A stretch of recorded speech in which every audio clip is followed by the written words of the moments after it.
You mentioned the budget cap. Okay, and I understand you were the lead protagonist to really make this come about.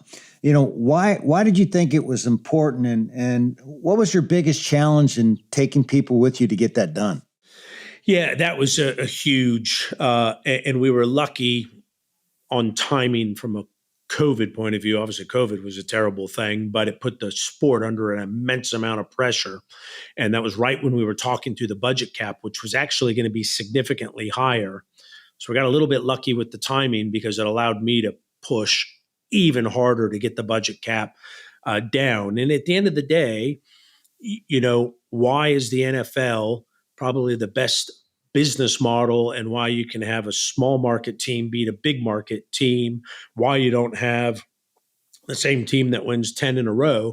It's because it's the most balanced from a sporting fiscal basis. And Formula One became a sport of how much can you afford to lose? And especially in our sport where you got technology, that buys speed. And when you have big OEMs that are getting a great commercial returns, therefore have big marketing budgets, they can afford spending $500 million a year because they're getting a return. So it's money well spent. Well, we're spending half that. How can I possibly beat someone who's spending twice the amount we are? So the cost cap was critical. So last year we had 7 multiple winners. First time I ever recall that amount of winners in Formula One. 4 different teams that won races. The top 3 teams swapped the Constructors' Championship late in the year. And that's because now we're all playing with the same size bat. We all pick a sport. We all have 9 players on the field.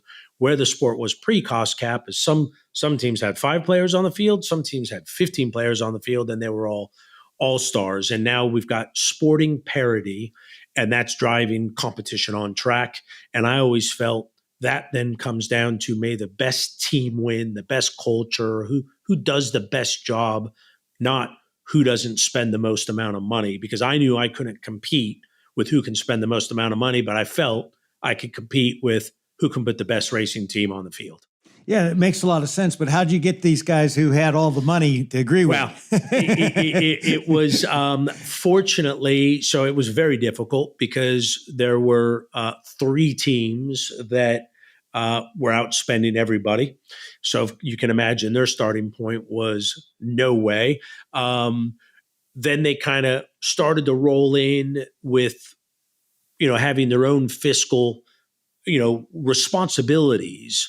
And they were kind of pitched at different levels. The team that was kind of spending the most, and to this day would not want a budget cap. Others understood. They just wanted it to be higher. I think the benefit we had is that's exactly when Liberty kind of acquired the sport. They were, pretty fresh in a couple of years. It was always on their agenda. Same thing with the FIA. So effectively the 3 teams had to get in over time. And ultimately you had the weight of the industry all wanting it, and that it won out. And then I think you add in the stress of COVID at that time. It was kind of the perfect storm to seize the opportunity to get the sport in a place that, it's massively benefiting from now. Zach, you obviously arguably you have the best drivers in the sport, Lando Norris and Oscar Piastri, and on any team there are star players. What have you learned about leading high performers like that? I think it helps that I used to race, so I understand a lot of what they're going through.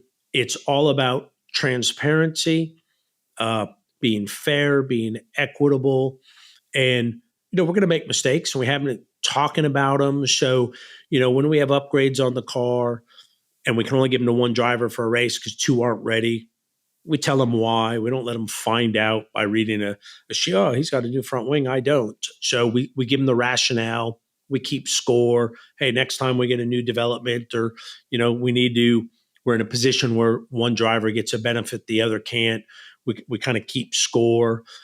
They're good guys. I mean, we're very fortunate. I think we definitely have the best driver lineup, which has been proven now that not only are they 2 of the fastest drivers in the world, they're 2 of really good guys that are very competitive, but they're very respectful. They've been brought up well. So hats off to the parents. Most things, go back to the parents at some point, right? For all of us. I'm not sure what that makes my mom and dad. Sorry, mom and dad. And so just keeping them close, having fun, making sure issues, you can see from the outside looking in, at least my perception, where I've seen drivers go at it in the past. And so I think we have a good sense for when there's a little bit of tension in the room, and really say there hasn't been. And it's going to get tougher because it looks like our two guys are going to fight it out for the world championship, and the others aren't far away. So I don't think it's just the two of them. But if everything goes according to plan, it will be. And, they usually end in tears, but it's not with us. And we're not afraid of it. We talk about it. It's not the elephant in the room.